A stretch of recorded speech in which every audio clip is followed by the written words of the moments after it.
ఏవండి, కొంతమంది క్రిస్మస్ చేయొచ్చా అని అడుగుతున్నారు కదా కమెంట్స్ లో. దీని గురించి ఏం చెప్తారు? చేసుకోమంటే కొంతమందికి ఆనందం, వద్దంటే కొంతమందికి బాధ. ఏదేమైనా లేఖనం అనేది చాలా ప్రాముఖ్యం నందు. లేఖనానుసారంగా మనం మన భక్తిని కట్టుకోవాల్సిన అవసరం ఉంది.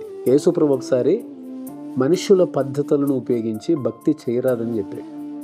మనుషుల పద్ధతుల ద్వారా మనం దేవుని మెప్పించలేం. అదే యేసుప్రభు ఏమన్నాడంటే, తండ్రి అయిన దేవుని ఆజ్ఞలను నేను గైకొని ఆయన ప్రేమలో నిలబడినట్టు నా ఆజ్ఞలను గైకొని మీరు కూడా నా ప్రేమలో నిలబడండి అని తన శిష్యులకు చెప్పాడు.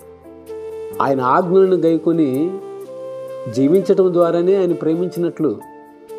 కాబట్టి దేవుని ఆజ్ఞ మన భక్తికి ఆధారమై ఉండాలి, అంతేగాని మనుష్యుల పద్ధతులు ఏది కూడా మన భక్తికి ఆధారం కాకూడదు. క్రిస్మస్ విషయంలో కూడా అంతే. ఇది మనుష్యులు కనిపెట్టినటువంటి పద్ధతి. ఇది వాక్యములో పుట్టినటువంటి పండుగ కాదు.